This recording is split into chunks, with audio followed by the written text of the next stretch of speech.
This is how you can learn iGCSE index laws in under 6 minutes. Okay, so for those of you that don't know what an indice or a power is, a power tells you how many times the base needs to be multiplied by itself. And for reference, the base is this a in this a squared, and the power is the 2. And it tells you that the a needs to be multiplied by itself twice, so a times a. If it was a cubed, then it would be a times a times a because the power is 3. Also, you need to know that a to the power of minus 1 is just another way of writing it out as 1 over a to the power of 1, which is also 1 over a. Okay, so a couple of rules that you'll need to know for GCSE is that number 1, anything to the power of 0 will always be 1, right? So x to the power of 0 is 1, 7 to the power of 0 is also 1. The next one is that anything to the power of 1 will always be itself, base. So x to the power of 1 is x. 7 to the power of 1 will also be 7 because it will always be the base if the power is 1. And the last rule, if the base is equal to 1, then no matter what the power is, the answer will always be 1. In this case, we have 1 to the power of x. It will be 1 because the base is 1. So these are some more rules that are pretty easy, but you'll need to know them for the iGCSE. So when you're multiplying powers that have the same base, and this is very important that they always have the same base. In this case, it would be x cubed times x to the power of 5, and they have the same base of x.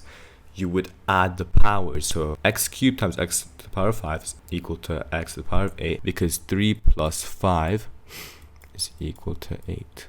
On the contrary, when you're dividing powers with the same base again, subtract the powers. In this case, you have 5 minus 2 is equal to 3. That's why x to the power of 5 divided by x to the power of 2 is equal to x cubed.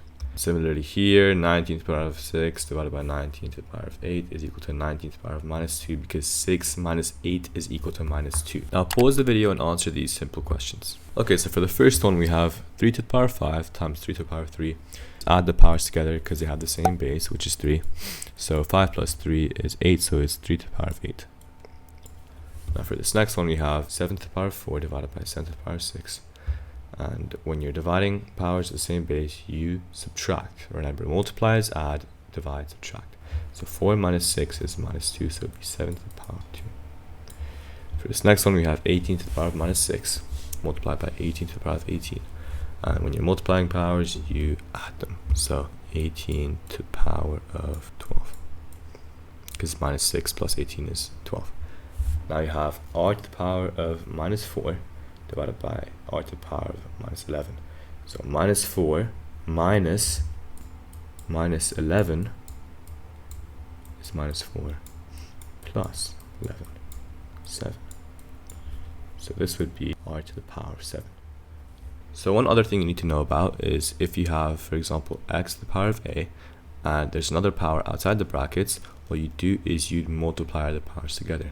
So this would be x b, right? In this case it would be 3 squared, and outside the brackets there is a power of 5. You multiply the power together, so it would be 3 to the power of 10, and in this case 11 to the power of 4 outside the brackets is minus 2 to the power. 4 times minus 2 is minus 8. Okay, so go ahead and pause this video and complete these last couple of questions. Okay, so let's do the green ones first. So we have 3 squared, and outside the brackets we have another square, and you would multiply these two powers.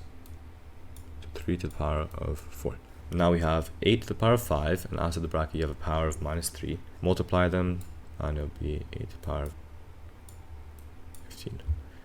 Now you have 3x squared, and outside the brackets you have a power of 3.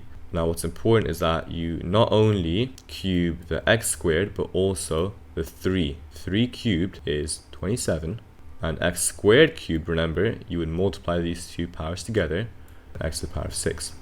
Alright, so now let's do the red ones, and they're really not as hard as they seem. What's important to note though is that you do what's in the brackets first. So we have 2 cubed times 2 to the power of 7, 2 to the power of 10, 10 times 4 is 40, so 2 to the power of 40. For this one, okay, so let's do what's in the brackets first.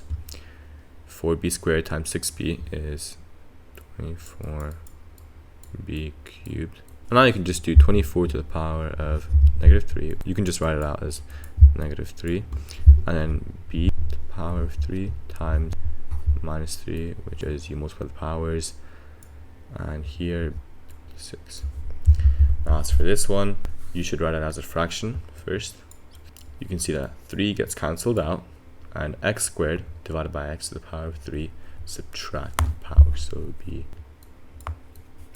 that's equal to x to the power of -2. You can also rewrite that as 1 over x squared. Hey guys, thanks for watching. There's going to be more questions linked in the description, and if you found this video helpful, do let us know in the comment section.